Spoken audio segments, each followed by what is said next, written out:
TD Nation. Another new episode with a special Atlanta guest, Atlanta native. So here today, we're going to dive back into the stories where behind the players who left their mark in the game. Obviously, this player just did not just leave his mark on the field, but in life beyond it. So we're talking about a Braves legend whose name still echoes in Fulton County Stadium chants of Bruce. A two-time All-Star, a rock-solid defensive catcher, and a man who spent his 12-year career behind the plate in Atlanta. From small-town roots in Nebraska to catching some of the best pitchers in Braves history, to his unique path after baseball, coaching, scouting, and even getting into some refereeing for college basketball. Hopefully we can dive into that. So this is a journey worth reliving. So let's pop a squat and get ready to frame this episode of Outside the Diamond with Bruce Benedict. Bruce, thanks for joining us. Gosh, thanks for having me. Yeah, it's man. a real pleasure to be here. So I get a chance to talk some baseball and be with my good friend hubby, and we've known each other for a long time. I think we were drafted the same year. I think we played on the same team for 12 years in a row. Yep. And I do have a quick question. How does everybody like their eggs cooked? Benedict! Yeah, that's right. Eggsy. We used to.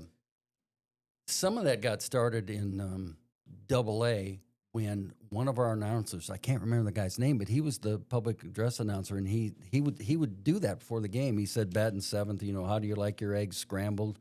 And the whole crowd would go, "No." And "Do you like your eggs fried?" And they would go, "No." And about the third or fourth one, he goes, "You like your eggs Benedict?" And everybody go, "Yay!" And that's some kind of stuff you hear in minor leagues, right there. Yeah. That was great. Yeah. Double A was fantastic. Well, my AA year was, I think, my favorite of baseball all time. Oh, yeah. Really? It was Just that team of characters. the team of characters we had, and Well, and Gene Hassel. and Gene, and our manager was a real. Oh, he's Tiger. told me some stories about him. Oh Told my me goodness! Yeah. We'll get into that in a minute. Yeah. Well, we like to kind of start from your beginnings here, Bruce. So you're born in Birmingham while your dad was playing baseball. So what are some of the earliest baseball-related memories from your childhood?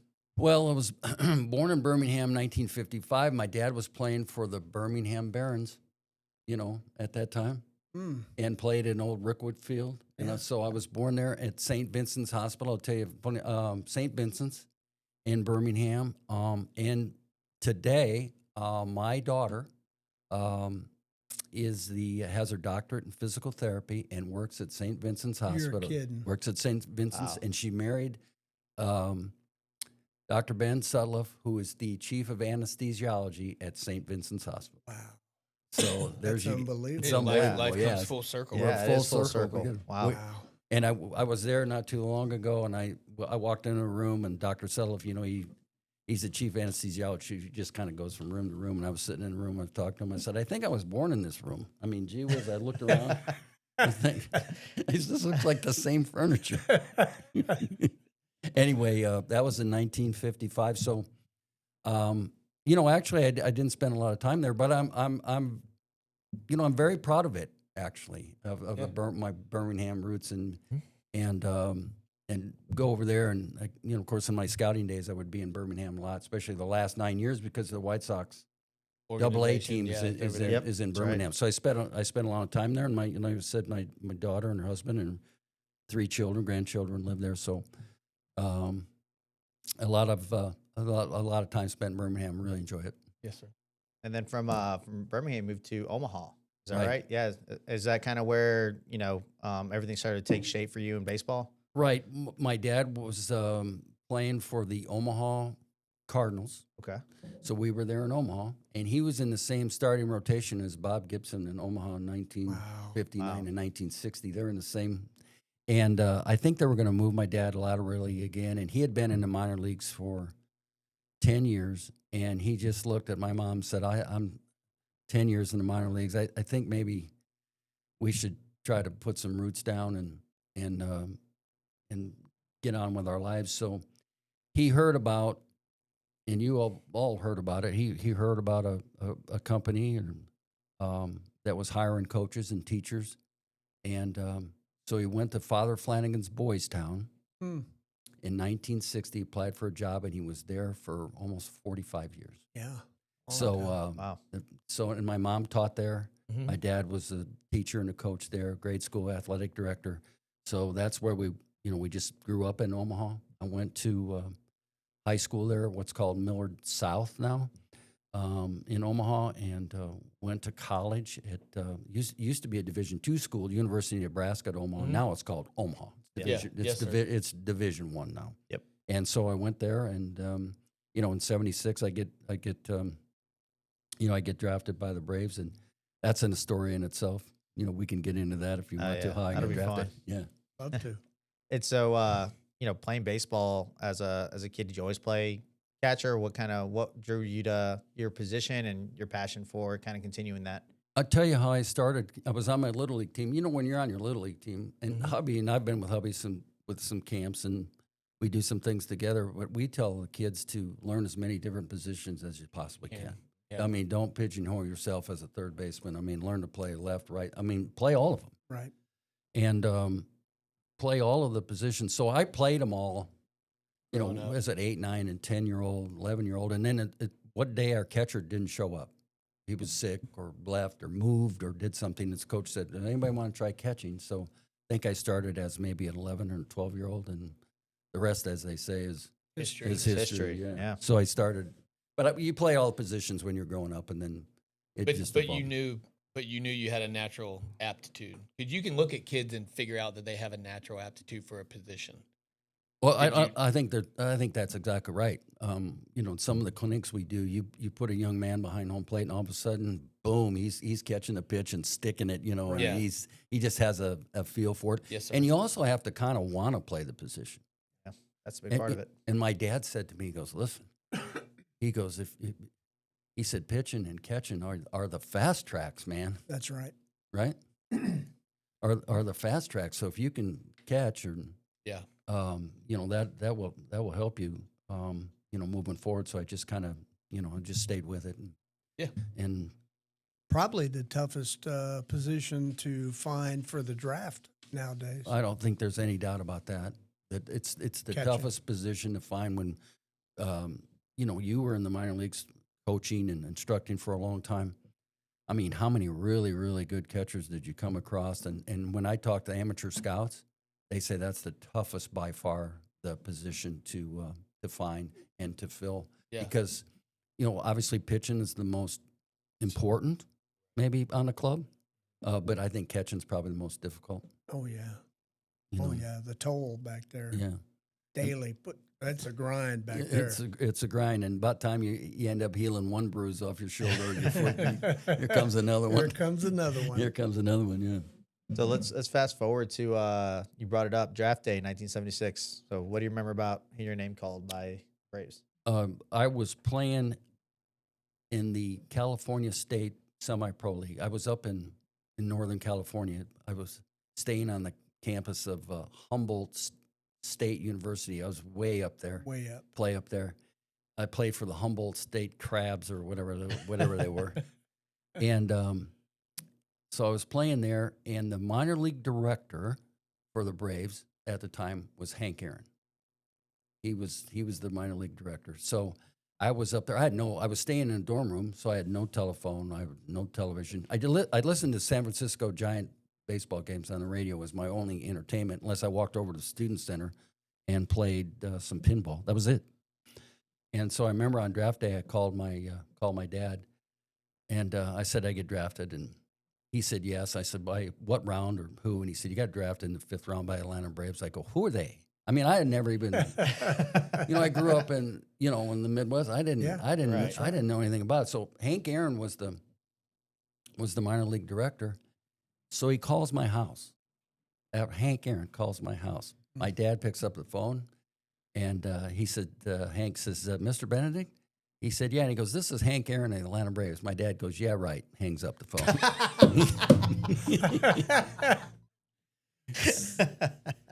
Hangs up the phone. So he calls back. Bazinga. He calls back and says, Mr. Benedict, this is Hank Aaron. He goes, yeah, right. Does it twice. Oh. So finally, the third, he calls back, goes, Mr. Benedict, I swear this is Hank Aaron. He said, we just drafted your son, da-da-da. And so then he, then involved in. saying, hey, we took your son in this round. But that's kind of how it got started. And then, of course, then the Braves had you come to that workout at the stadium. That's right. I was there. You were there. We were all there together. That's where we started together because we were in the same draft class. And I think, hubby, you were out of Utah, right? Yep. I actually got drafted the year before. Oh, you did? Okay. But back then they didn't have. Nowadays, out of spring training, they keep kids in spring training. Extended, whatever they call that extended. Yeah. Spring. They didn't have it back then. Right. So I went to Greenwood, sat the bench, and I caught bullpen, Oh, wow. which was. Then I had to get dressed for the game, and then when they had to draft, I went to Atlanta, and then we went to Kingsport. Yeah, we went to Kingsport and we played at. I remember when we finally signed, we go to Kingsport, Tennessee, and we played at Dobbins Bennett High School, and that's where our stadium was. What a field! What a field! And I run into people all the time that watch this play, and they got a new stadium there now. Obviously, the Mets do, but we started out playing at Dobbins Bennett High School. So I remember I thought I was a big shot. I walked downstairs and our manager, Bobby Dews, was down there. And I said, do you have a locker for me, whatever? And I remember our manager going, yeah, it's the third nail on the right. That's exactly what it was. It was a nail. A nail. You hang your stuff on that nail and you be on the field in about 10 minutes, for a workout. So we played at Dobbins Bennett with a goalpost in left center field and a snow fence. To this day, like I said, I have a great affection for that. That's where you started out. Run into a lot of people that bring that up. Hubby and I have been at charity events where they go, well, I'm from, I went to Tennessee. I went to Dobbins Bennett High School and you played there. And I go, that's exactly right. Yeah. Oh, yeah. Part of the track was in the outfield. Right. It was terrible. Short right field porch. Very short right field fence. If you hit it too far, you hit it in the street, cause a traffic jam, car accident. But that's where we started. And then, the next level was Greenwood, South Carolina. And when we talk about officiating, I go to Greenwood and we were there. Yeah, I've heard. And then I go to, in that same summer, I spent the last 3-4 weeks in AA and just to get a taste of that. And that's where I'm anxious to get hubby's thoughts on it. That's where you start running into some players. Double A? Oh, boy. Oh, yeah. Double A's. You start running into some I guys think that- that's the toughest jump in the minor leagues is from not from rookie league to A ball or low A to or high A. It's from A ball to double A. Double A, because you face some guys. And then that- double A and triple A are. Yeah, they're kind of the, They're similar. Yeah, they're And very then the similar next big jump is from triple A to the big league. to the big league. I think that's the biggest gap. I think that's gap from AAA to the big leagues is as big as it's ever been. In the last few years when I was scouting, in AAA, Yeah. you might go see a guy in AAA and go, yeah, he's okay. And they raved about, and I'm not picking on the guy at all, but the Braves had a guy last year, the third baseman, Nacho Alvarez. Yep. Right. Yeah, Nacho. And Nacho, and so Brian calls me over, Snit, who we've all played with and coached with, and he said, well, what about Nacho? I said, well, he's not an everyday player. I mean, he can fill in and play some second. He's got great hands, soft hands. He knows the game. He knows where he's supposed to be. He'll play hard, whatever. But Right. is he your everyday third baseman or shortstop in the big leagues? And from a scouting standpoint, I mean, I got to say the answer to that is no. Right. I'm not picking on him. I'm just saying, if they ask hubby's opinion in a meeting, You got to be honest. you can't be a Yeah, company man. You got to say, I don't think he can do it. I don't think he's an everyday player. because then you yourself are not being honest. That's- You can't be a yes man. No, I mean, you look at Nacho now, and I've only said hello to him, but you want Nacho Alvarez playing third base, or you want Austin Riley playing third base? The guy in the back of my jersey is Austin Riley. So I'm Yeah, going to say Austin Riley. Right. yeah. You want Austin? That's a major leaguer. Yeah. That's a major league player. Right. And so why do Professor you think the gap is? What has caused that gap now compared to the gap when you guys played? Why is it such a big gap now? Do you think it's because they move players quickly? They move players so quickly now. Yeah. And,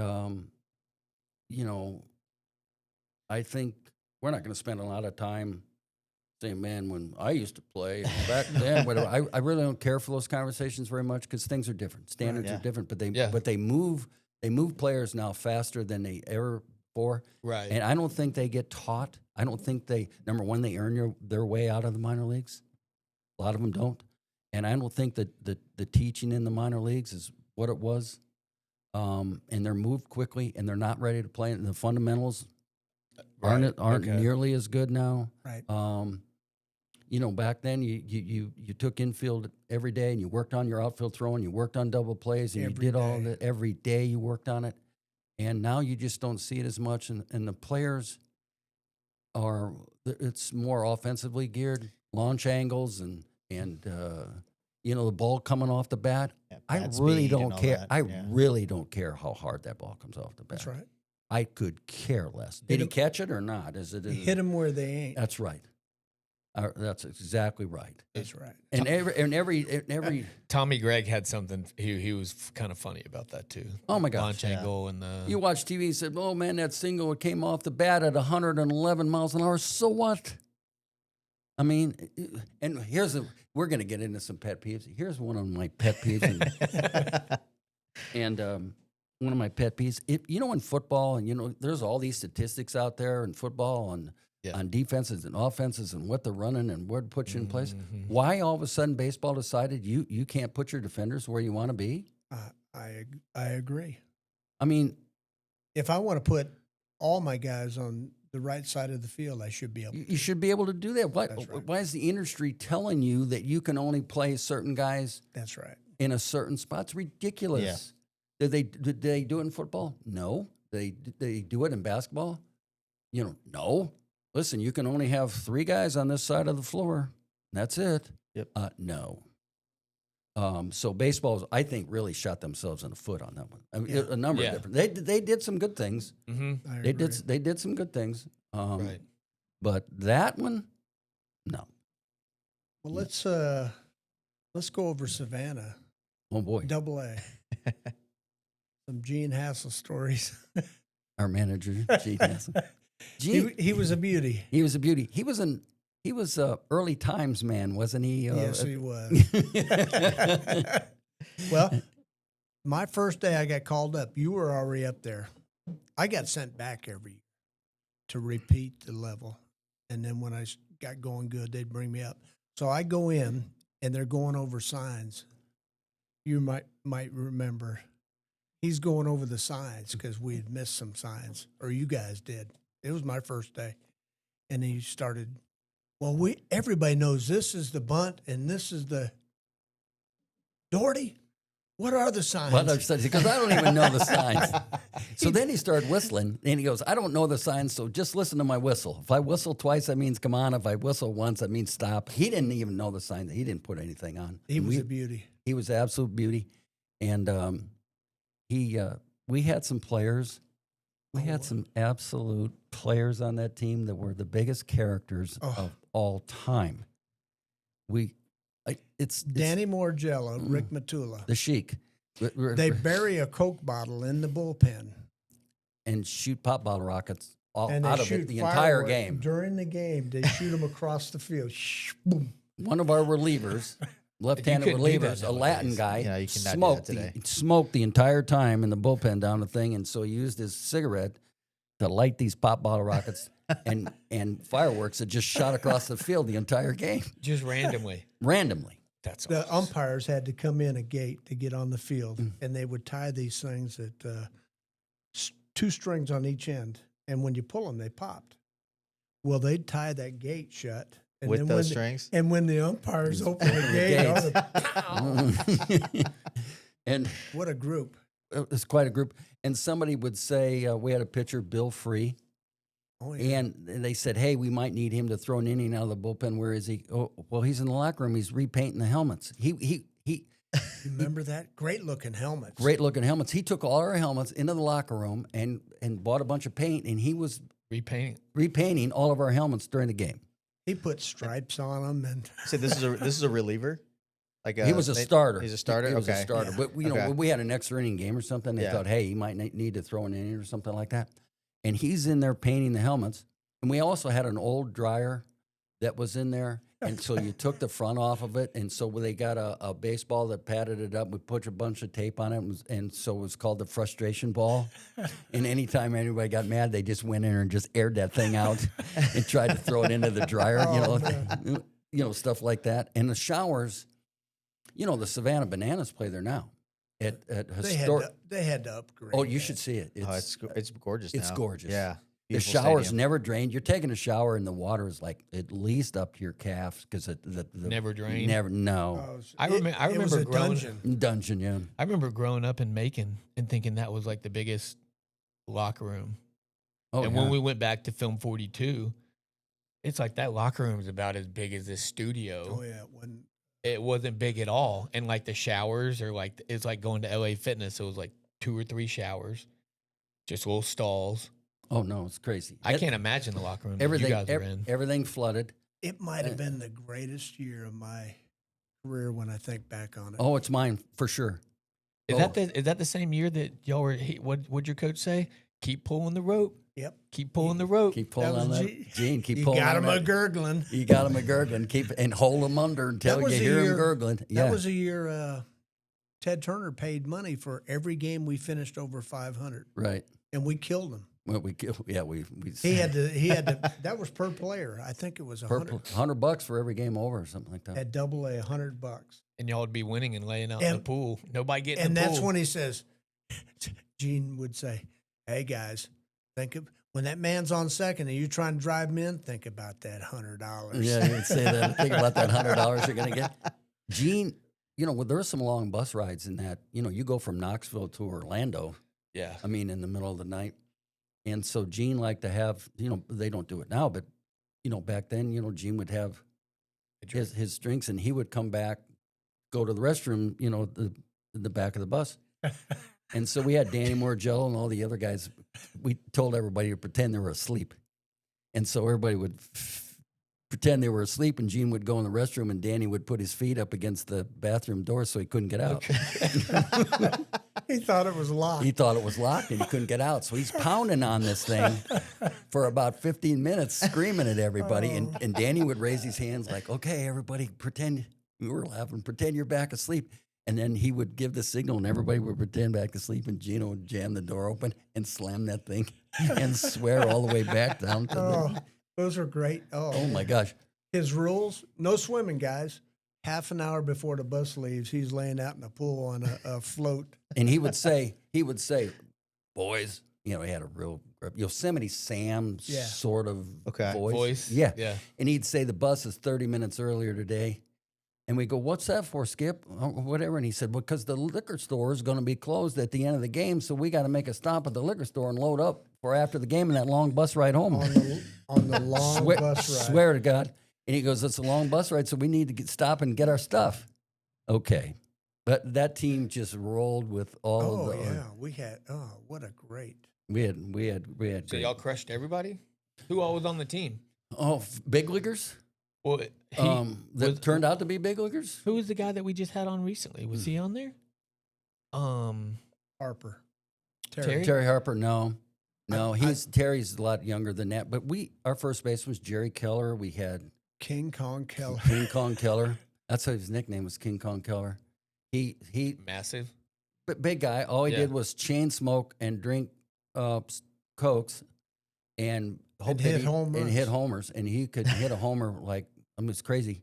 And hubby played second. Can't remember we had short. We had Mike Maha played third, right? Mike? Yep. I caught. Our outfielders were Larry Wissington, who played in the big leagues. Gary Cooper. Yeah, Gary Cooper, Roger Cater, Jim Arline. We had Roger Cater made the greatest catch of all time. Of all time. Roger Cater's playing left field, and he's he's got his hands on his knees. They hit a drive like in left center field, so he makes a quick jerk to go get it, and his glove falls off. And so he keeps running and dives and catches it barehanded. True story. Yeah. That's It was true great. story. It was great. And we talked about that. I'd run into him from time to time, and he would bring that up every time. And Jim Arline and Wissington and Cater. And we had our pitchers, Rick Mailer, Larry McWilliams. Yep. I mean, Y'all had studs on the team. we were pretty good. Is that the same? Well, same? the next year, in '78, we won. We won. We were all in AAA together Yeah, and we won won. the Governor's Cup championship. Yeah. That's right. And I remember hubby saying, Mike Maha, well, Hank Small. Hank Small on that team. I remember Rob Bellwire was the shortstop Rob until he Bellwire. got, hit in the face by Juan Berenguer back when he threw 100. and didn't know where it was going. He'd throw it 105 miles an hour right at your head and yell, "Look out!" while I was on the way in there. And he got hit right in the jaws. I was on third base when that happened. It's one of the worst things I've ever seen. Anyway, I don't think he played after that. If he came back after that or not, I don't know. He might have come back, but he didn't. He didn't. He didn't. I was in the big leagues at the time. I got brought up We middle of that year. we were Governor's Cup champions. I still have that ring. In fact, that ring is in a drawer on the desk I sit in at home. It's sitting right there. Do you know I was going to wear it today Oh, were you? because I knew you were going to be Snicker, here. the It Braves wouldn't fit- manager, It was on wouldn't there. fit. That's Snick- right. He was. Snicker and I were the catchers on that team. That's right. Is that the only position that he played? Catcher? I think so. Hey, is that the coach? The guy that was your AA coach? Is that the one that you've told me the stories about? Oh, Luke Appling. I wish I could go back and, like we were talking before, and pick his brain about hitting. I didn't realize just who he was and what he had to offer. I don't think I don't think any of us did. any of us did. Like Luke would sit in the dugout and tell a story about when he was with the White Sox and he went to management. He went to management one day and wanted to get a baseball for somebody or whatever, and they told him no. So he said, "You know what I did in the game? I fouled off 27 consecutive pitches into the stands." And I just fouled off 27 straight balls into the stands that cost them some money, he said. Just because they said no. Because he said and no. there's real stories of that. Right. So he wasn't lying there. I Right. mean, he could tell some tall ones. Oh, yeah, some tall one. He'd tell some stories. And then, even when we were in instruction league together, I mean, we had Smokey Burgess was our hitting guy. Another guy that was a fabulous hitter and knew about hitting. And we weren't You didn't grasp it at the we time. didn't just open-minded enough or inquisitive enough or something to go, Smokey, tell me about, hitting. Tell me a little about bit. hitting. Tell me about hitting. Show me about hitting. Let's do it. We didn't. That'd be- Well, you didn't have back then. You didn't have all the early work. Right. I mean, in spring training, when you went to spring training, if you wanted some extra BP, hey Benny, let's go throw to each other. Right. Or let me feed the machine. It wasn't like We had, we're not gonna, we don't want to embarrass anybody, but one of the years I was with the Braves, when I was toward the end, we didn't have one coach on our team that threw batting practice. Maybe Bruce Canton, and the rest of the coaches didn't. And so, like Ken Oberkfeld's playing third base, we would all have to throw to each other. if you for wanted to big- work, yeah. you would have to get together like Sometimes being in even- high school. Sometimes even before the game. I remember one time Chuck Tanner said, "We're in Houston. We're working out at the Astrodome." And, we talked about our manager, Bobby Deuce, we love to death. Mm. So in 1979, the Braves open up in Houston, and I get off the bus, and I see the Astrodome for the first time ever. Mm-hmm. And I said, oh, my gosh, this is the Houston Astrodome we're looking at. And go, it's the eighth wonder of the world. Yep. And Bobby Deuce says to me, "Yeah, you know that, and you know what the ninth wonder of the world? You making this team out of spring training." He told me, and I go, "Thanks, Bob." But Doozy was so quick with it. he was quick on you. Oh, He was man. quick on you. But I remember we had a early BP one time in Houston, and Chuck goes, "You need to throw the batting practice." I was out there for 45 minutes throwing BP, and when it was over, I was soaking wet. And Chuck goes, "Well, you're playing tonight. You know that, right?" I go, "What?" He goes, "No, you're starting." I go, "I just threw 45 minutes of BP." He goes, "You'll be all right." Mm. We didn't have anybody. No, It was everything was different. It was different. It was different. I remember one time I needed some ground balls. Oh, and- remember that? And Gene Garber went up to, I think it was Bob Skinner. Bob Skinner, yeah. Hey, hubby needs some ground balls. He had the fungo and he gave it to Gene. He goes, "Use mine. I'm not using it." He was leaning on it, and he goes, "Here, go ahead and use well, mine." you know what? Back then, pitchers hit ground balls to you. Right. They took throws at the bases for you. Mm-hmm. I mean, it was different. Yeah, y'all helped each other out. Y'all helped each no other doubt. work. Oh, no doubt. But once you got to the big leagues, everybody got kind of separated in their own lives and did their own Yeah, thing, yes, sir. whatever. Not in the minors. No, No, you had to help each You other. had to help live each other. together, You live you together. travel. 7 or 8 people in the same car. Hey, we played a Sunday day game. What are we doing in the game? Hubby, bring the buns. Bring the hot dog buns or hamburger buns. Somebody bring the beans. Somebody bring the chips. And if somebody brought a 6-pack of like Michelob or something like that, oh my God, you gave the guy a hug for like a half an hour. I mean, nobody had any money. Nobody had any money, Yeah, and it so was everybody different. just depended on everybody Yeah. for everything. You remember in AAA they had Winnie and Gus, the Yeah, two frogs. 2 frogs. If you got 3 hits, you got $150 not gift certificate. It's like a gift card, Yeah, kind of like a gift and card. if you got 4, you got like 250. 250, yeah. It was great. Minnie and Gus. I wore them out that year. They were You were killing them. they were blinking all the time that year. You remember that handicap guy that stood by the first base line, whatever? He was in the braces and the handicap thing. We had Brett Butler in AAA. He was playing center field. And this guy would yell at Brett Butler, the entire game to back up. He would go, back up, Butler. He would say that the entire game.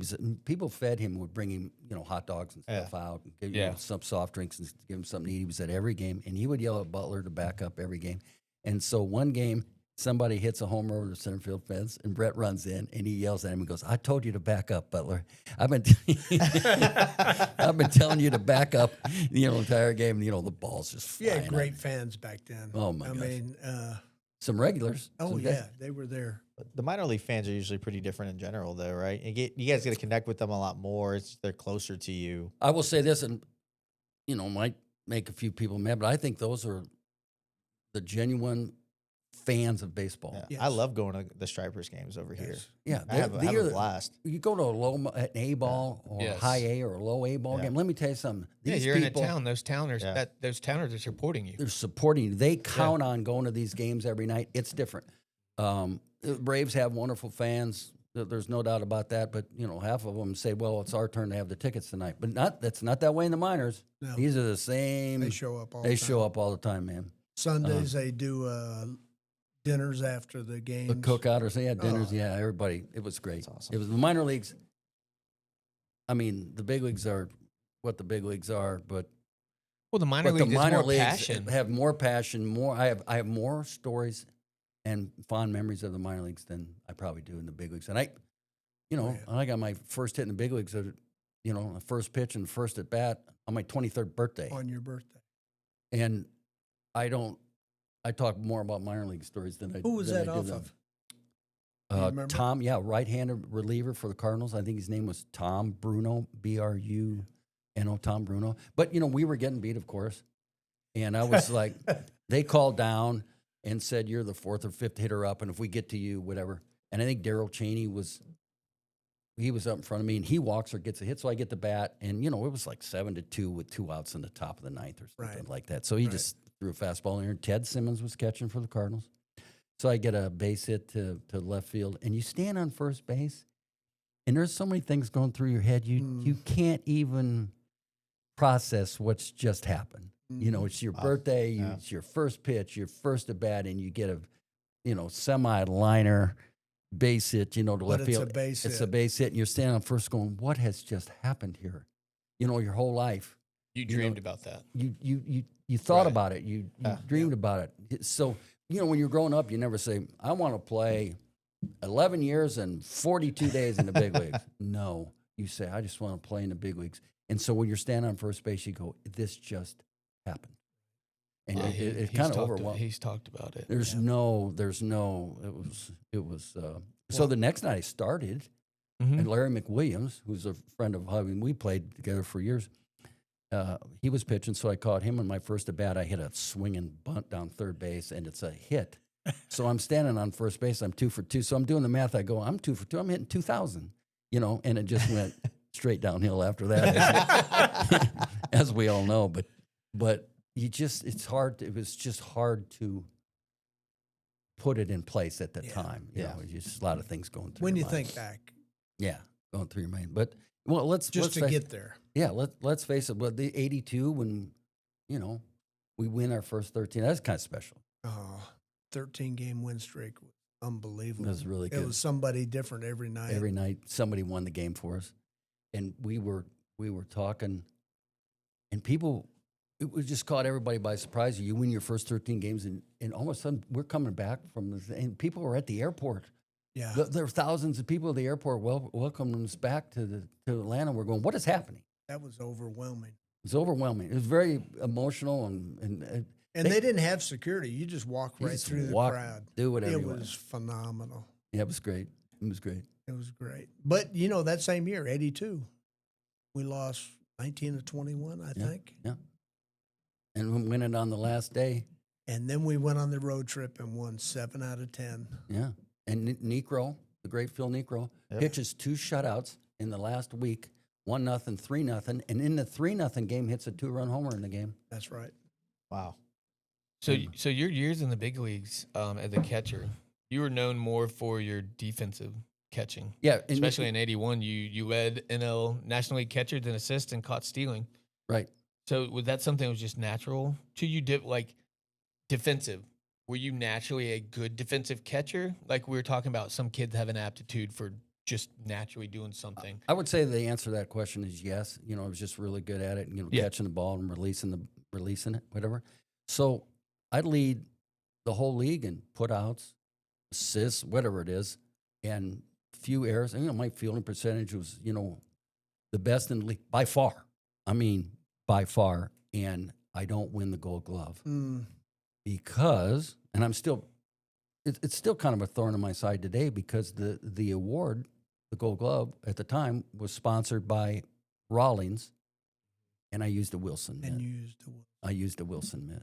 Okay. So they gave it to a guy who used a Rawlings thing, who was way behind me statistically, the catcher for Pittsburgh.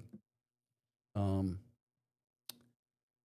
that went on to manage the Royals, Tony Pena. Tony Pena. Yeah, so he won it, and he wasn't even close to what I did. Wasn't even close, and then I didn't win the Gold Glove, which when I finally saw the guy who was handing out the Gold Glove, I really can't go into our conversation, but it didn't. You said hello. That's right. Nice it didn't to see you. sit well with him. Congratulations. That's the only thing I wish I would have won, and I led the league 2 years. And you did, and yeah. And I didn't win a Gold Glove. It's the only thing I think back. Man, I wish I'd have won Yeah. a Gold Glove. We go do these clinics, and I said, I'm willing to do this clinic as long as you don't ask me how many homers I hit or how many bases I stole. And if any one of you guys bring this up, I've got my keys in my pocket. I'm getting my car and I'm going home. I'm taking a bunk, going home. I said, man, I played in the dead ball era, had poor coaching, and no steroids. I couldn't do anything. I figured I got to do something right, so I worked on the catching and the defensive aspect of it. Yeah, Benny, I think back on it, and you catching Necro and having to try to throw runners out at second. right, I mean, that ball's dancing everywhere. right. I know the glove was about this big. I still have it. Do you still have it? I take it to all my clinics and let everybody put it on and try it on, awesome. put it on their hand. And I said, this it's- glove's 45 years old. Was it And like a it's- first baseman? type It's glove? it's like twice or three times the size Yeah. of a normal catcher's glove. So they had them custom. You had it Yeah, custom It was, made. it was strictly for. And I will tell you this: when Phil was pitching, and if he threw enough strikes with that thing, game's over. Oh yeah, you could. You couldn't hit it. The game is over. It's just how many you scored, and the game's over. He won Right. 300 and how many games? 15, 17, something like that. I mean, the game was completely over. And I remember other teams like the Cardinals and the Pirates. They would say, I'm not adjusting my swing to hit that thing. I'm just going to go up there and swing as hard as I can. And if I hit it, I hit it. If not, Close your eyes, hope you hit. right. We'll worry about tomorrow's pitcher and Phil feasted off of that. And if he threw it anywhere near the strike zone and I could catch it and it was a strike, game's over. It's not even a factor. He was a great man. Wasn't He was fun to play behind. He was really fun. Yeah. He could hit. He could hold runners. He just knew he was. He could bunt. I mean, that's back when they bunted in baseball. They don't bunt anymore. They don't. It's a loss. No. A couple We teams- talked about that a couple times. A couple of teams still do a little bit of it. I think Milwaukee does a little bit of it. No, they'll play a little bit of a. Who's their manager? Do you know? I just saw him today on one of the highlights today. But he's kind of old school guy. If they need to Who's the bunt or manager? move a guy, they will. Pat Murphy. Pat Murphy. Yep. And he'll do. I don't know Pat, Yeah. but I mean they'll do a little bit of it. if they Well, need we've to. talked about it. It's like they move away. We don't understand the concept of moving away from small ball, hit and run, like because bunting guys over. because the sabermetrics people, the numbers people tell you you're giving away outs. There's only 27, and you're just giving up one of your outs. And so nobody bunts anymore. Not many hit and runs anymore. Right. Here's another thing they don't do anymore. They don't throw anybody out anymore. Basically, there's only a couple catchers that can, like Rio Mutu probably of Phillies. You can, he probably throws okay Mhm. still. Get some Right. guys. Right. But back a few years ago, boy, there were some great catchers, and you find the great catchers that throw people out are the catchers that had the quickest feet, who could get themselves in Who's the guy? position. Who's the guy? Pudge for the Rodriguez and the guy at Molina. And Yeah, Molina. Molina. That guy was. they're quick Yachty. feet. Yeah. They could get those feet Yeah. underway. As great a player as, and I was with Mike Piazza for 3 years. I've never seen anybody hit the ball like that ever. The greatest hitting catcher Oh my God! ever. I'm telling you, He what, said you'd have to turn sideways to get him to walk through the door. He was strong. Just massive. he's He real would strong. back leg it to right center and go off that tarp in Shea Stadium. Unbelievable. Unbelievable. I've never seen anything like that before. But he was such a big guy. It took him a long time to unwind, Right. get things in order, Mm-hmm. and underway where you could get the ball down there. But the best throwing catchers, like, of all time, I kind of consider myself, in that category with quick release and quick feet. You got to have quick Mhm. feet, and that ball's got to get underway now. Right. It's got to be underway quickly. So when you thought about throwing guys out, he talks about it making double plays or even turning the throw to the shortstop or even getting the ball at second. You're almost thinking about releasing it before it even gets to. Oh, you yeah. got to think about it's already gone. It's already gone. Yeah. I remember Hub telling me one time, I don't know if he remembers this or not. He said, I'll be at the base. Don't worry about it. You just throw it I'll be on the there. base. I will hold as long as I can. And if you throw it on the base, then I don't have to worry about making the adjustments. So if you get it on the base, I will be there. Don't worry about it. And he was, every time. Well, you had to hold back then because guys would hit and run. Right. They were hitting And they don't running. do that. They don't do that. So now you can just They don't run do a with it lot of things. I mean, you can only throw over to first twice, right? twice. Right. Back in the day, okay, he's going to run, right? Right. I've thrown over twice. Back in the day, they would do this. Right. Pitch out. Pitch out. Pitch out. Nobody does No, that. I haven't seen one in 5 years. The Houston Astros, of course, the Cardinals, Expos ran a lot of bases. The Cardinals, I mean, they built their team on it. Oh, yeah. I remember the Houston Astros, we were playing the Astros, 7 of their 8 players 1 year had 20 or more stolen bases. They're getting on there and going. And if you couldn't stop Wow. it, Yeah, you're in trouble. you're in trouble. I mean, it was not unusual that teams would try 5, 6, 7 stolen base attempts during the game. You better Yeah. get at least half of them. Yeah. Yeah. Be ready. Be ready because it's Yeah. coming. They don't do that anymore. Is that what? No. What was a good percentage of throwing guys out back in the day? Back in the day, I mean, if you were 40 to 50%, I remember looking in there going, "Oh, I'm okay. I'm at 45%." If you Right. get about half of them, Yeah. because some of these guys, they catch a breaking ball or they pick a count or the ball's in the dirt or something. But if you get half of them, you were Good. now. If you get 10 or 11%, of course, the catchers are laying Well, on the ground. Now we can get That's into what that. I was going to ask. yeah. Is it because they have one leg on the ground, one knee on the ground? They should be higher because they shorten the base.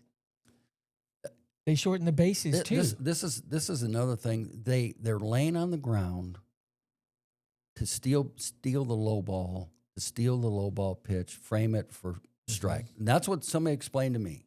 That's why they laying on the ground and they start with your glove. Glove starts on the ground and then comes up, Right. and you're on one knee. always I wondered just saw why they were 3 or doing 4 that. highlights this week where the guy bounces a curveball and ricochets off the guy's mask, and the guy runs in, and then the guy that was on second because he doesn't know where it is, he scores too. I mean, Yeah. that's one of my pet peeves about baseball. The defensive thing, you can't put your players where you want to. Ridiculous. Right. And catchers laying on the ground and catching on one knee. You know what they say? It's a little old school, isn't it? I mean, the times have changed, whatever. I go, You know what hasn't changed? whoever scores the most runs wins right. wins the game. Exactly. And if you let them get an extra base, or if there's, especially with a man on third, block the ball. Right. Because there's a lot of games, I don't know how many, that you lose by one run. Right. The Braves a lot. That The Braves one- have played a lot of one-run games, right? They said that they've, I think last time I checked, they were like 12-27 in one-run games, and if they had won half of those, they'd be number 2 in the wild card right now. Wow. Wow. They'd be in wild card contention right now. So those little things, Yeah. Yeah, they add up. they add up. But Mhm. catchers laying on the ground. We can sit here. I don't know how long we're going to be here today. We can stay here till midnight. I don't care. Nobody we can will talk baseball forever. No one will convince me that laying on the ground is the way to go. So take a wild guess what the percentage is today for modern era catchers throwing 18%. out. Right around 19%. They throw out about 1 in every 5 runners. Catcher does. Yeah, it's not good enough That's for crazy. teams that really like to run the bases Yeah. a lot. So And that's decline of anywhere between 15 and 20% over the last 15 years. right, Yeah. we touched a little bit on It- what the changes in that baseball's made. One of the things I think has saved baseball is the pitch clock. Oh, yeah. I mean, Yes, I think it's It's- saved. There's some rhythm in the game now, Yeah. a little bit, Yeah. and it really helped the minor leaguers. Yeah. Because if you're going to be bad, and most of them are, let's do it fast, huh? Or faster, Faster. Yeah. faster, Speed up, faster. yeah. I mean, seriously, those kids have a tough time throwing strikes. Let's get the ball and go. What do you think of the man on second Ghost Man and extras. in the extra innings? Here's me as a coach in the minors. It saved your pitching. Love it in the minors. Yes. Love it in the It minors. saved your pitching because the games didn't last that long. But even that, you put a man on second, nobody bunted him over. No, Very few teams. right. And it kind of depended too who you had coming up. But if you didn't have two guys coming up, it didn't make any difference because if you had a good hitter coming up next, they walk the dude. Who cares? That's right. Well, that was the Yeah. beauty of playing for Bob or coaching with Bobby. I saw you bunt a guy over, and let's say your number 4 hitters up, number 3 hitters up. Right. Walk him, get to your number 4 hitter, who's more likely to hit To a double play. double play, a little slower, Mm-hmm. double play, and for Bobby it worked so much. It worked. He was so good at that. But the pitch clock saved the minor leagues for me. It was so Yeah. much more enjoyable scouting. I scouted for Right. my last year in uniform in the big leagues was 99, and I just retired last year. So 20-some years, 20 in the minors. for scouting and doing that stuff. It saved the minor leagues. The big leagues, some of the pitchers don't like it. Especially, I've heard some of the veterans guys say, "Well, in the 7th inning, in big crucial situations, I'd like to be able to take my time and think through it a little bit." And again, because we're getting ready, these Right. pitches are more crucial. It's a bigger spot, and I got to get on the mound and I got to throw. And some people would say, "Well, maybe it doesn't give your arm, your body a chance to recover if you're throwing that quickly." And that somebody's going to have to show me the stats on that one. Right. But there is some merit to critical spots in the game not having to rush and throw the ball Well, up. how come a hitter gets to call time? Timeout, yeah, Why shouldn't the pitcher be able to do that maybe once yeah. an inning or late innings? In the 7th inning, you get one Right. timeout. Say, "Hey, I need." Because the hitters all the time doing because that. well, every They at bat, get 2 strikes. I don't see a hitter ever not taking their timeout now. Right. And then you got to face the pitcher, and if that's not working, I'm taking my timeout. But you could make a point that in a crucial spot, hey, I need 10 more seconds here to get my thoughts together. As compared, man, I got to get back up on that mound and throw this ball, or they're gonna ball it, So, It did help in the minor leagues. oh boy, Quicken the game oh boy, it was a lot. a lot, Yeah. biblical proportions, 'Cause there's a lot of bad games in the minors. right? But Right. But I'm, that's a part of what the minor leagues. They're getting all about, better. yeah. so I'm curious, what was it like? Because I've always heard kind of his perspective. What was it like playing for the Braves during the 80s? Like that era. What was it like in those early 80s Braves teams? Because, I mean, you got Horner, Chambliss, Bedrosian. Well, Bedrosian, when did Bedrosian come? But Later? you know, you can put him in there. Butler, Claudel Butler. Washington, Chambliss. Go. I mean, Ramirez, Rafael Ramirez. Yep. Yeah, yeah. But what was it like? Because that was like the kind of y'all were the group that, how do you say, that came right before Atlanta just absolutely blew up. I remember hubby saying we were in the minor leagues together, and we always had success in the minor leagues. And when we came up, we kind of looked at each other and said, "Man, we're not used to getting beat like in 78, 7. We're not used to getting beat like this. We need to get this going."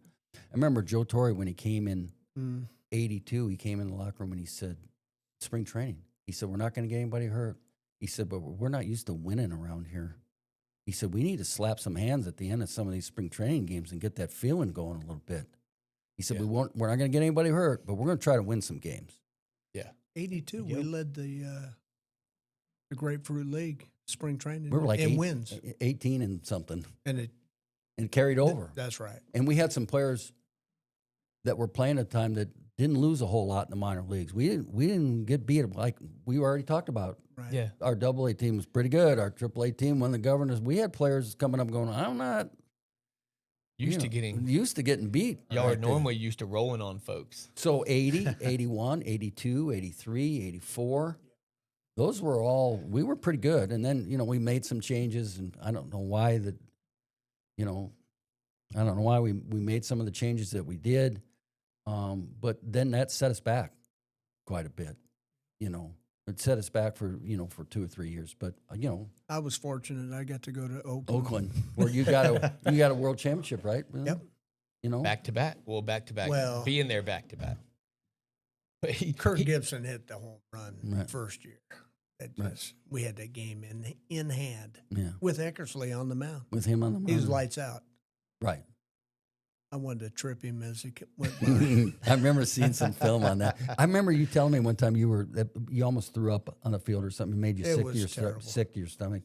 Because Almost threw up on because when you see that when that well, happens. just to play in a World Series game, that's a Nerves. game as a little leaguer. Really, you don't know it, but that's a game you're playing for. To Right. be in one of those games, and we had that win You right had there. it right there, and boom. This dude couldn't even walk to the plate. No, Home no. run. one-handed. That's how Uh, strong he was. But one-handed, and the way it goes, and it's just you talk about sinking. Take a while to get over But that then one. the next year, they sweep the. We had the smartest baseball strategist of all time, and La Russa's your manager, though. I mean, I tell you what, between him, Dave Duncan, Duncan, McKay, that's right, Dave Dave McKay. McKay at first. We had Renee Latchman at Rennie, third. yeah. I mean, you had some good baseball people there. They were good baseball people, and Yeah. Tony La Russa was analytic before analytics. No doubt. He would come up to you and say, "Son, you don't get to play today." Why? The computer got you. The computer gets You don't hit so good off this guy. We're going to let so-and-so play. right. But then he'd come around while you're taking ground balls. "Hey, hubby, I know you're not starting, but we might need you later on. Get your ground Stay balls." fresh. That's right. Stay made ready. He made you feel like you were part of the team. Yeah. I worked for the Cardinals for 6 years as a scout, Mm. and I did all of their postseason stuff, where they call that advancing. And that's the term for it, where you go and get your team ready to play the next team. So you would go out, you'd have a partner, or sometimes two. And so when we were in the playoffs, I was with the Cardinals for 6 years, and we were in the playoffs, 4 of them. Played in the World Series twice. We lost one and won one, and did all the preparation, the reports for the players, and sent it in. And when the year that we won it, of course, Duncan and La Russa won't give you any credit for it, Right. but McKay called me on the phone and said, "Dude, that stuff that you and Mike Jewell and Alan Bennis said in was money. You'll never hear it from anybody but me, but that stuff we used it." He goes, but you're not going to hear it from Dave was a great guy. Yeah. He said, you're not going to hear it from the other folks Brass. because they wanted credit for it. I don't blame him for that. You know, over in necessarily. Oakland, he was our strength guy too. He would set up Gold's gyms on the road. Who was this? Dave McKay. Oh, McKay who did it? I mean, he's your first base coach, but Yeah. he also set up the lifting. Oh, that and was great. that- I've heard good things about him. Oh yeah, he was Yeah, a I've heard great good things. guy. I've heard good things about him. So, but they said he called me and said, "Hey, thanks, man." And so I was with him 6 years, that's and we were in the great of him. playoffs 4 of the years. And so then the GM who's retiring this year, Mozeliak, he calls me after the 6th year, and I said, "Hey, we're going to clinch tonight. Going to be good times." He said, "Yeah, we might." And he said, "But we're not going to have you back next year." Oh, And I said, was it something that I said or did? He goes, no, we're just going to change the way we gather our information. Hence and do it a little more regionally, pay, get 3 guys to do one job, pay them that way and do it regionally. We just change the way we gather. I go, seriously, it won't hurt my feelings or something I said or did. He goes, no, not a lick. No, we're just changing things. I go, wow. Corporatize. Yeah. Yep. wow. Corporatize it. That was with St. Louis? Yeah. Okay. You went to, where'd you go after that? You went to Chicago? I went to no after my time with the Cardinals. I went to the White Sox, Yeah. Okay. and I was with them for 9 years. And let me tell you something. My boss, and at the time, where he's still there now, but he's in a different capacity. But my boss, his name is Dan Fabian, Mm-hmm. is one of the finest people I've ever been around in baseball. He was wonderful to work for.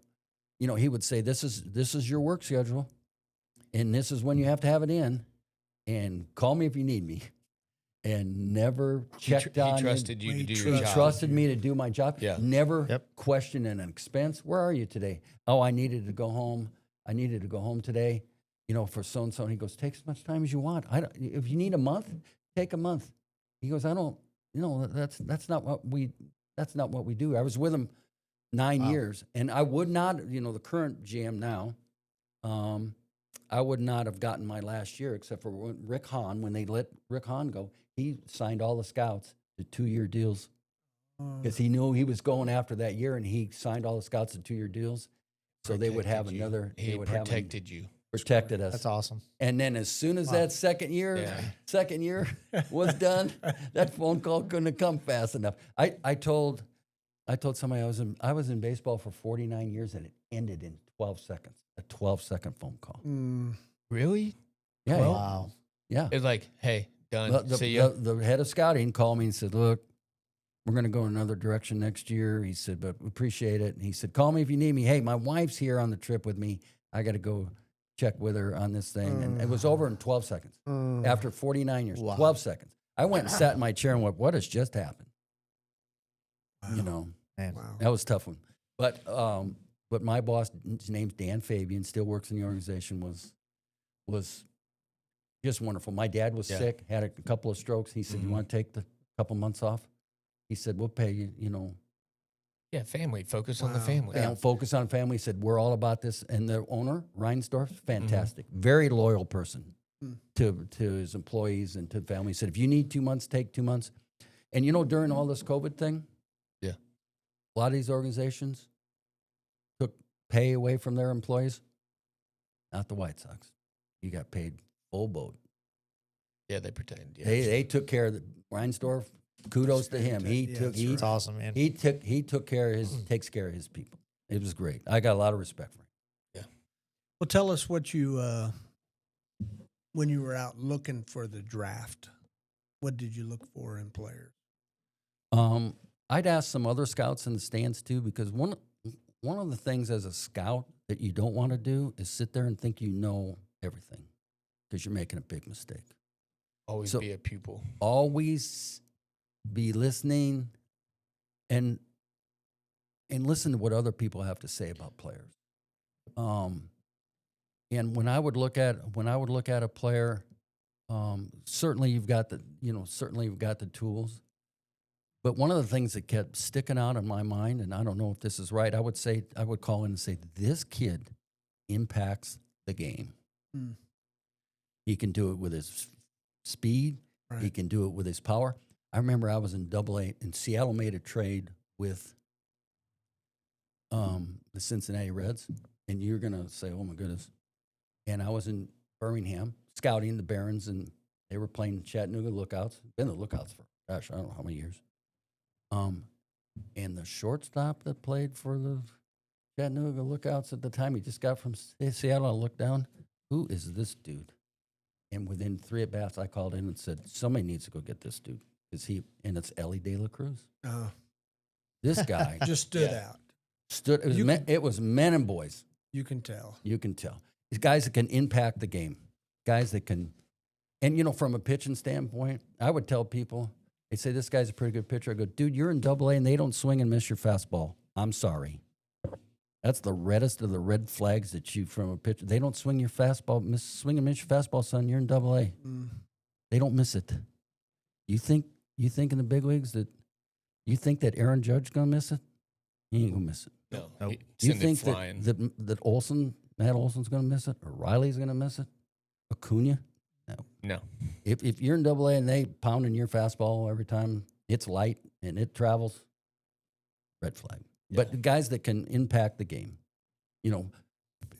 command. Like we've heard Leo Mazzoni say this many times. Be able to command your fastball. You can't command your fastball.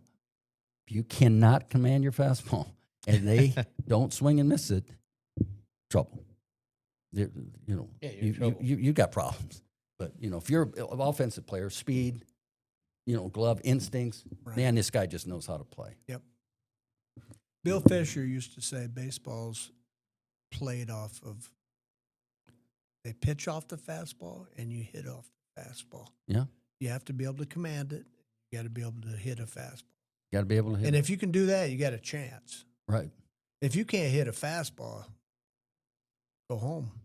go home. Yeah. And if you can't command that fastball, Go home.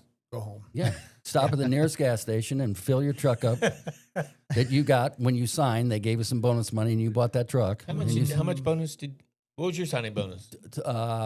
Now, this included paying my college, education, when I was done. And then the incentive bonuses, right? We all got them for each level, right? I think the whole fifth round, the whole thing was $25,000. You got them. I was the last guy drafted my year. Yeah, look how it worked My out. incentive was you get a ticket to Kingsport, Tennessee. Yeah. Well, people say that all the time. And that's one of the stories I tell with people. They say, what did you get when you signed? I said, 2 days to get to Kingsport. Otherwise, they're going to find somebody else. That's right. It's basically. Man. Yeah, you got to go. You had to put numbers up. Yeah, you had to do it. You know the Euchre story about that? Remember Bob Euchre we'd known him and loved him for years. Bob Euchre's story about his dad was his agent, and he said that we were in negotiations with the St. Louis Cardinals for like 3 weeks. He said, he was on Johnny Carson, the great Johnny Carson. And he said, I was in negotiation for 3 weeks. He said, we finally signed for $25,000. And Johnny goes, wow, that's big money back then. He goes, it was. It took a long time for my dad and I to sort of get that kind of money together, but we got it together. We got $25,000 together and gave it to the Cardinals, so they signed me. He said, Euchre was funny, man. Man. But there wasn't much, back then. Yeah.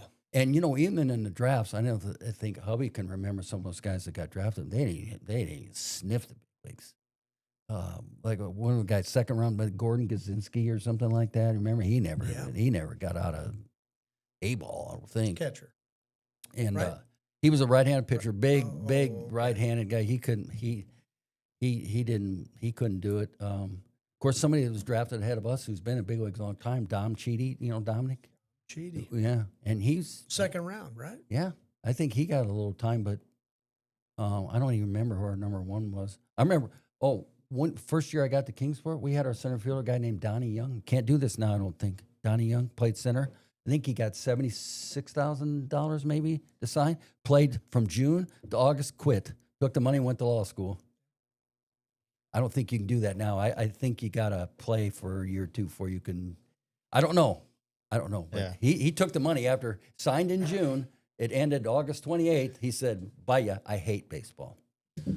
It was gone. Well, It's a tough go. Oh, my goodness. Getting on them buses, and especially when you get to Double A, man, those bus rides just became. How about the long. Bluebird? The Bluebird, that school bus. Oh, I tell the story all the time. When you're riding in that Bluebird, that school bus, they said, "Well, how'd you sleep?" I said, "Well, you had to put your batting helmet on because your head kept slamming up against the window. There's no way you could go to sleep, so you put your batting helmet on and knock out all the noise, and you keep from hitting your head on it. That's how you Well, went we to should sleep. get No some padding. AC in the No South. AC. Well, no, Oh no. people don't understand. And when you guys talk about your time in the minors, even by today's standards, it's obviously a little bit better. But what you guys went through in the minors, I mean, heck, even what Chipper and Javi and all those guys went through in the minors when they were growing up, it's not. There's a lot of sacrifice. I mean, there's you eating rice and drinking Oh. drinking eggs Big for How much- meals. meal money was $5. $5, and then when you thought you were really in the big time when you got the A bowl, 7 maybe. Yeah. But it was $5. So you're hunting down every Pizza Hut Yeah. buffet you Yep. could. Heck yeah. I love Pizza Hut. So Yeah, I mean, you were hunting stuff. 6 guys in the car, dudes. Where we going? Isn't that Well- where Mom worked? Pizza Hut. That's where I met her. At Greenwood. Yep. Yeah. thanks $7 meals. That's There right. you go. Well, the story goes is that apparently if you got a home run, That's you right. would get a free meal. Well, They would apparently give he was you gifts. frequenting. Hitting dingers, and so they ate at Pizza Hut full time. My name's Pops, and I hit dingers. Right. I had dingers. Yeah, Greenwood was quite another story too, because that field wasn't. No, No, I wore it out there too. I used to be able to hit. well, I don't think that I ever did, but you could hit, and you had some pop, and which I didn't. I mean, how many career homers? 70. See, I grunted and strained and pulled groins and everything else and hit 18, 12 years. That was it. Boom. That was a real threat. But the couple of years that I was, Yeah, but Benny, But a couple of years I hit was- 300 in the big league. yeah, That's saying something. yeah. And then I had like that year that I was hitting pretty good there, and then 82 when we came back and I hit like 340 in the last 6-7 weeks, something like that. Yeah. I mean, I had some stretches, but Right. then I got, it Where was did you great bat? because I got intentionally walked like a zillion times that year because they're going, man, we got a guy in second, 30s. We're going to walk him and pitch to Where'd you bat in the Tito. lineup? Tito, 8. Oh, 8. And Cox joked every now and then because Necro could really hit. He was going to bat Necro 8th and me 9th. How about that? Going to sleep on that every night. I remember striking out one time. There was men on base and walking past you, and you said something like, "I guess I'll get him, hubby." Hubby could really play. We had Yeah, fun. he could. Well, really he play. said when he got to the bigs, they changed. He had to I had to take. he had to that. take from Bobby down on third. He said in the minors they just let him hit. "Oh yeah, in the minors, aggressive. there's no There's takes no in the take. minors, man. No. You go. And you We're not pinch hitting in the minors. We're just go get him, dude. Yeah. and go get him and go show us what you can do." right. That's right. And I remember when I first got to Kingsport, I thought I was a pretty good catcher, but I said to our manager, Bobby Doozy, brought him up a couple times. I said, "Bobby, is there any organizational way that the Braves teach catching and throwing or whatever?" And he goes, "Let me tell you something." He said, "You just get the ball down there before the runner gets there, and you'll get most of them." It's simple. I went, "Okay." That was it. That's all he said. He said, "You just try to get the ball down there before the runner gets there." Doozy. Yeah, Beautiful. and he get it to fall on the base, and we'll be all right. He was funny, man. He was. He would take digs at you, and you wouldn't even quite realize it till a little bit later. I think all the players in the minor leagues that ever played for him, and we played for him in instructional league, were so aware not to disappoint him Because you loved him. because we loved him, and he would just Yeah. look at you like, "What? You didn't run that?" Like a son. Yeah, Yeah, He yeah. was, everybody was just so afraid of disappointing him that guys. And that were probably just- explains your success too. I mean, you guys want to play for a manager like that, right? Yeah, and all then the we had- success you guys had. Yeah, and then we had, Yeah. and then we got Bobby Cox. And then we got Bobby. Same thing with him. Yeah.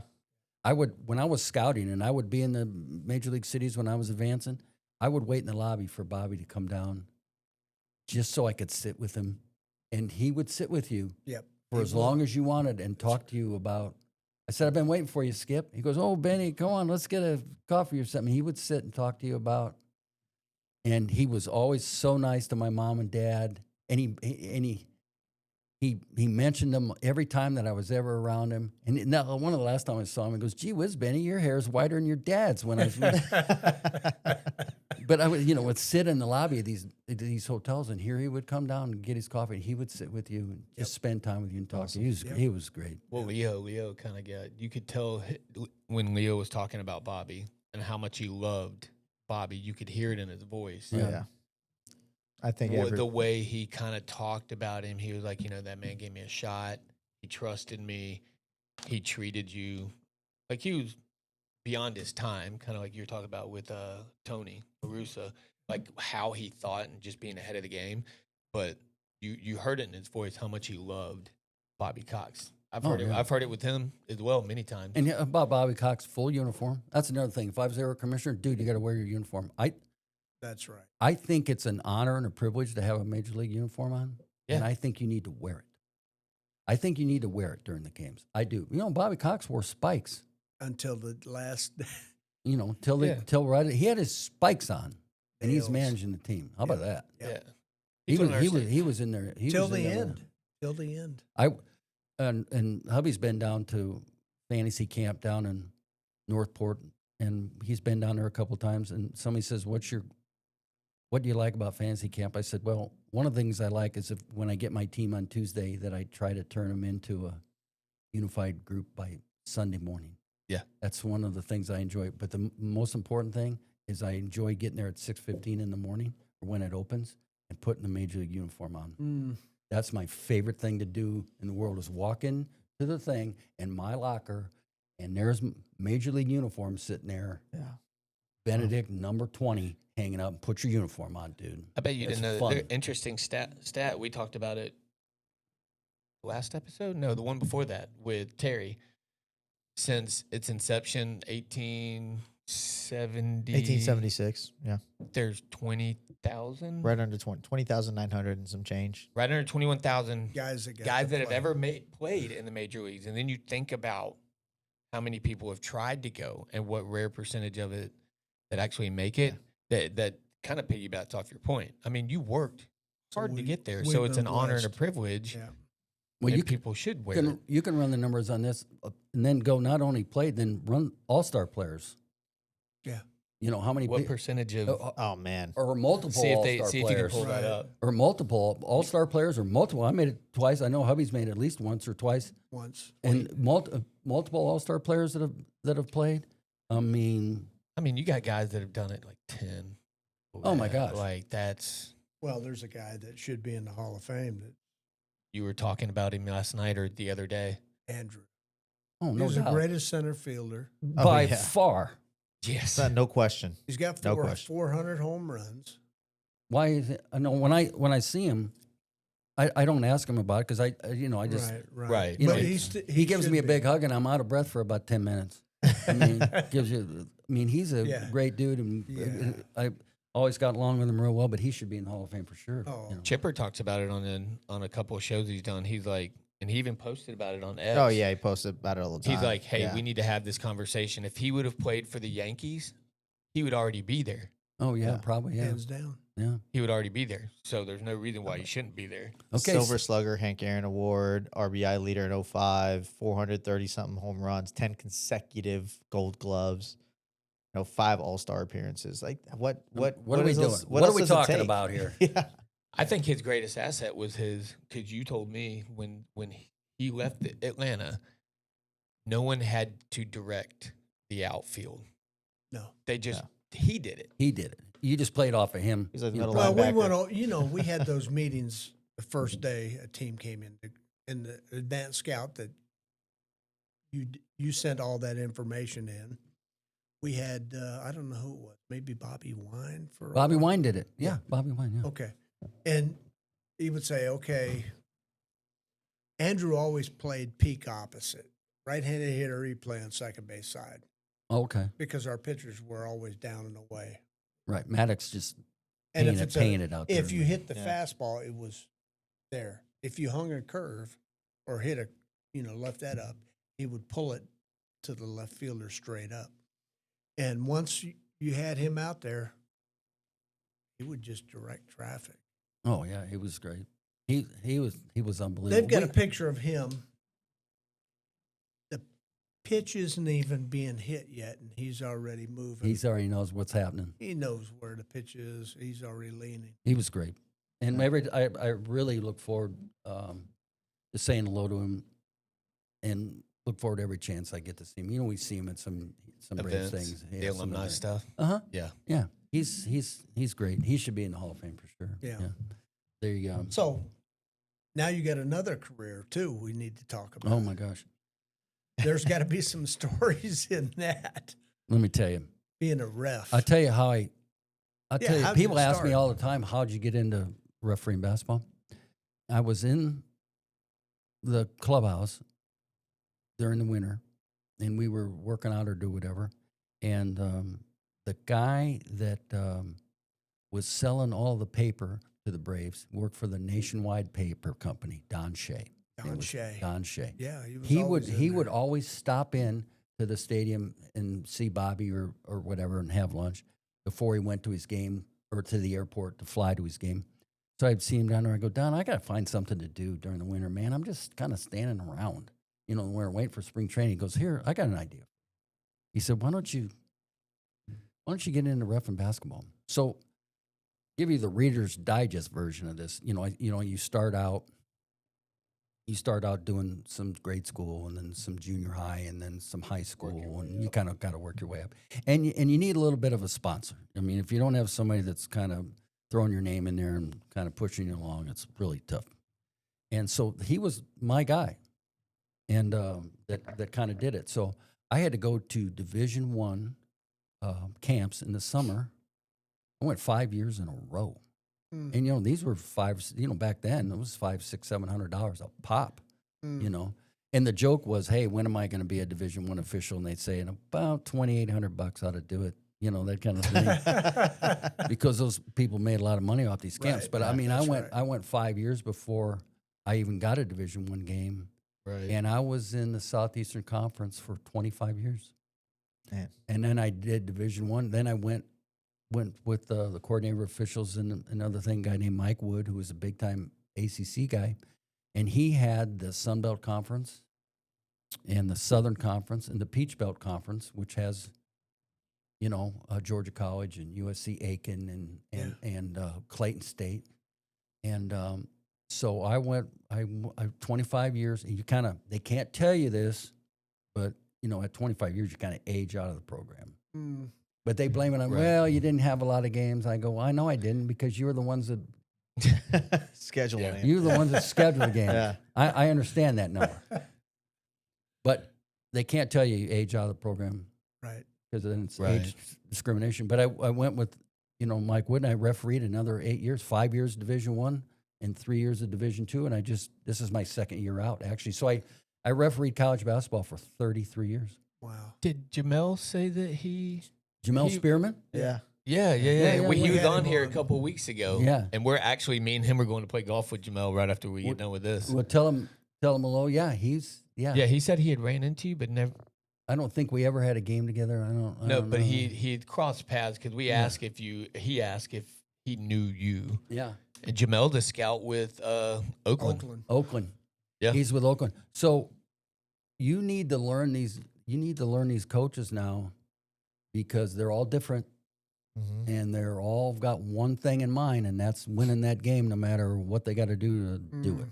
Right. You got to know what to say. And when I was talking to younger guys, and because some of those guys are tough, you go get Calipari, and you go get Bruce Pearl, and you go get some dude. You got to know what to say and when to Right. say it or not Right. say Yeah. anything. Right. Right. Patino. Everybody has said, man, I bet Patino yelled. I said, let me tell you something. Rick Pitino, I don't think he said, I bet I had 20 of his games. I don't think he said 10 words to me in 20 games. Rick's worried about his own stuff. He ain't not worried about you. You Right. see him on the sidelines, he ain't talking to the officials. Man, he's No. got a nice suit on, man. He's going up and down the thing, and he's barking. if you said something to him, you might have a hard time getting his attention. Actually, he's not worried about you. And then some of the other ones are a little more in tune. Yeah. Too. So I tell young guys this all the time. I go, one of the things, two things. I go, first of all, the coaches don't know where you're supposed to stand or where you wrote that. They don't know and they don't care. The only thing they care about is you getting the play right. It's the only thing they care about. If you get the play right, they don't care about nothing. And number two, if they choose to communicate, how you communicate. And I tell young guys all the time, sometimes if a coach is upset, I said the first thing out of your mouth either escalates the situation or de-escalates the situation. Right. And, you get over to, like Billy Donovan. I've known Billy Donovan for a long time, and I had him, I was refereeing in the SEC when they were back-to-back national champions. And, you get over to Billy, and he'd be barking a little bit, get nervous, saying, Billy, what am I doing wrong? What do we need to do to fix this real quick? And then he'd say so-and-so and so-and-so, and said, listen, next time out, I'm going to get the crew together, and we're going to talk about this, and okay? And you know what he said? Okay. Yeah. Perfect. And then you got to know what to say and when to say it. And then all of a sudden, then sometimes you've had enough, then listen, I've let you sharpen this knife on me for 2-3 minutes now. We need to get on to something else, And I'm just saying now, because if you yell at me too much, there ain't no telling what I'll call. And then that gets their attention. There ain't no telling what I'm going to do. But people ask, who are your favorites and who? Shoot, there's a number. The number of great people totally outweighs. The guy that was at Clemson, and then he went to Auburn, and then he was at Coastal Carolina, Coach Cliff Ellis. If Cliff says something to you, you're messing it up. The guy that was at Georgia Tech, who's a friend of mine, dear friend of mine, Bobby Crimmins. If Bobby Crimmins says something to you, you are messing it up. And the guy that was at Kentucky for all those years, Tubby Smith, he's one of the finest people I've ever met in my life. Yeah. He's a wonderful person. The coach, I think he's still at Harvard, Tommy Amaker, that played at Duke. Mm-hmm. He's about as professional, classy person as you're gonna come across. These are wonderful people, and like I said, if they speak to you, you got to show them the respect that they get. And then if the guy wants to, the guy that was at Kansas State and then went to South Carolina, Frank Martin, big dude, whatever, he'd check your oil every now and then. But I go, Frank, you check him, like, oh man, what are you doing? I mean, what's happening? And he would say, I was just messing with you. I was just messing. And then some other ones that you have to. They cross the line. You gotta do something. Yeah. Like Bobby Knight's son, Pat. He was at Lamar University, and we were over at Alabama. And I'll do a short version of it. He didn't want to be there. They were just picking up a check. We had a principle of verticality play, which is, a defensive person, he's got where your feet are straight up to the ceiling. You can jump straight up in the air. You can be off the ground as long as you're not leaning in or whatever. And we have a play that everybody passes on, myself and Tony Green, who was a Final Four official and all that. Everybody passes on. And he runs out on the floor, and he's vulgar, but he says, call the foul, man. I mean, he's out on the floor swearing, call the foul, man. I go, hold on 1 minute. I'll call one. He got to go. You can't do that. Right. And then he said at halftime, he sends a coach out and goes, hey, Pat told me to tell you, no hard feelings. He didn't want to be here anyway. He's in there watching a basketball game. He wanted to see whatever. I go, you go back and tell me, I don't care. I don't care. You can't. Yeah. It's not personal. You tell coaches all the time, this isn't personal. It's just business. Yeah. But I would say, 85%, 90%. It's just they're once they respect you, know that you're going to hustle and be professional with them. Yeah. And answer a legitimate question that they may have. Right. Instead of tell me why that isn't traveling. I go, I will tell you why it's not traveling because I didn't call it. Black and white. He goes, well, don't ask me to, why isn't that traveling? We're not getting into that. Right. Those conversations don't go anywhere. Now, if Coach Knight Coach Calipari say, hey, they're holding our cutters. We're trying to run our offense, and it's all on a timing thing, and they're pulling our jersey and holding on, whatever. Right. That's Then legitimate. That's legitimate. Then you go, listen, I'm going to look for that. We're going to get together and tell our crew, timeout, whatever. We're going to look for that. Is that good? And he'll go, perfect. You know, they don't. Right. They're not worried about Right. you. They're not worried My about best friend's uncle. We talked to Jamel about it. Ron Groover. Is, Oh, Groover, yeah. Yeah. Who that's- does the finals every year? Yeah. Close to it. Yep. Fantastic official. Yeah. He has a great demeanor for it. And they know not to mess with him because he'll take care of business. Oh, yeah. He just goes about his business, and if you want to get into his, he'll He'll take it to you. take it to you. Yep. But the people respect that, saying, Yeah. you know, they respect it. Yeah. Do the fans ever check your oil? Oh, all the time. All the time. They're yelling at me. I told somebody the other day, I go, I didn't realize what a bad baseball player I was until I started refereeing college basketball when I was close enough to hear everybody what they were saying. They would say some stuff, man. My wife didn't go to the basketball game that I did in the last 25 years that I did it. She goes, I'm just not Because listening. of that? She goes, I'm not listening. Oh. Because people are ruthless, man. Vicious. Yeah. Oh, yeah. They'll You say. hear it even more. I think it's even worse nowadays. Right, Baseball, right. football, I don't care what it is. People are just ruthless. Yep. There is no Fans have no decor. respect and boundaries There's anymore. no decor. Right. I mean, he even told the guy, who are you coaching? What you just turned around and looked at the guy and went like this. Yeah. He was standing on first base and he thought the guy was going to come out.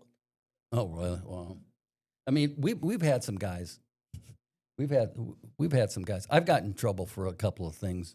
When Bruce Pearl was at Wisconsin, Milwaukee, he was in the Horizon League, and I was in that league, and they were playing Georgia. You know, back then Georgia was pretty good, and Bruce comes out during one of the breaks and goes, "Dude, just give us a chance in this game." He goes, "I know we're kind of undermanned, whatever. Give us a chance in this game."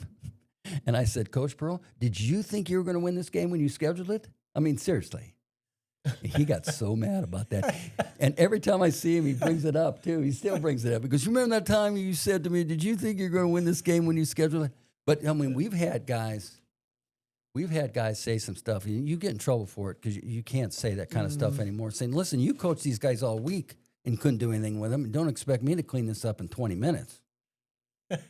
You know, Coach, they don't like that either. No, I Oh, no. can't imagine they. No, they don't. But the other one's got to know that you're there and you're going to work hard for them, Right. and you are respectful and address their. This is the key word: legitimate concerns. Then 99% of the time they're Right. not going to. Right. They're busy doing their. Yeah. Yes, sir. So you've mentioned and we'll kind of wrap it up here in just a little bit, but in regards to life beyond baseball, so I want to learn a little bit more about your son, Griffin. Oh, Griffin. Yeah. So you talked about your daughter, how that kind of came full circle and what she's doing now, but your son kind of followed in your footsteps a He little did. bit. Yeah. He did. All my children went to St. Pius High School. Yeah. You know, Atlanta. Mhm. Great Yep. school, fantastic school. They went to Pius. Yeah, we knew the Ficklins and the Pisons. Yeah, and yeah. all those people. And so Griffin then went to, he was a catcher, left-handed hitting catcher, went to Georgia Southern. And was All-American. He's an All-American. Georgia Southern, he's in their Hall of Fame. And good player for them. And then he was drafted by the Padres. He had a bit of a torn labrum that got worse. They were going Right. to do some surgery, and then the doc said, I don't know, they don't always work. You know, whatever. But the Padres came to him and said, hey, we've got something for you. Our bullpen catcher coach is sick. He's since passed away. He's sick. He said, you can continue on and see how far you can go, or we're offering this position. So he took it. Smart. So he took it, and he was with the Padres for, a couple, 3 years. And then one of his buddies that was out there, Skip Schumacher, Mm-hmm. Yep. Yeah. Skip Schumacher, who we all know and love and respect, and he'll be a manager next year somewhere. Mm. And Atlanta? there's rumors about Coming to Atlanta. Maybe. Maybe, yeah. I read So, about but that. he Yeah. was- Did you see the look on his face? He and Griffin are good friends. So he took Griffin Yeah. to Miami with him, and Griffin was coaching third base the last couple of years. Mhm. And then the Marlins had a complete regime change. Mhm. They fired 80 people out of their organization, the Marlins. In one day? And within about a 2-week span, they got rid of everybody. They got rid of the bat boys, the cooks, the everybody. 77 or something like that. Somebody told me. So if you ever get into a regime change, you're done. I mean, when the White Sox, remember, I had that 2-year deal. As soon as that contract was up, and Chris Getz is the GM of the White, you're toast, dude. Right. You forward your mail because you're done. Yeah. Right? And Hubby's probably seen a little bit of that, huh? Yeah. You're done. And it's not, It's you know, not we personal. talked about some people earlier today that are still mad about that happening. But I was in professional baseball for 49 years. If you're in it for 49, you're going to get it stuck to you every. Yep. At least once or twice. At least once or twice. No doubt. Yeah, somebody's going to get you. Yeah. Somebody's going to get you. So Griffin, you know what? He took the summer off to be with his family. His birthday's on July 4th. He hasn't been home on his birthday in over 20 years. Man. So now he's with his family. He's married, lives right down the street from me. He's married and has 2 little kids. And my older son, Christopher, who was a nice little player in high school. And I was working for the Mets at the time. Christopher now lives in Norcross, Yes, sir. Peachtree Corners in Norcross. And he's married, has 2 boys. He finished his senior season, and our bullpen catcher for the Mets at the time had something happen, a sickness or something in his family, so he couldn't be there. So the Mets came to me and said, "Well, your boy's a catcher, right?" I go, "Yeah, he's a good one. He was so-and-so." He said, "Would he mind traveling around with us for a month or 6 weeks and catching the bullpen?" And Oh, whatever. man. So, long story short, he Yeah. took that. He was having the time Of of his his life. life. Bet. They took care of him, those players, those Mets players, and we were good. Yeah. You know, we had Al Leiter and Johnny Franco and Dennis Cook and Piazza and Edgardo Alfonso and Ray Ordonez and, Robin Ventura. Ray Ordonez. We had best shortstop I've ever seen. What a magician. Best shortstop I've ever seen. Yeah. And we had some players, Rick Reed and we were good.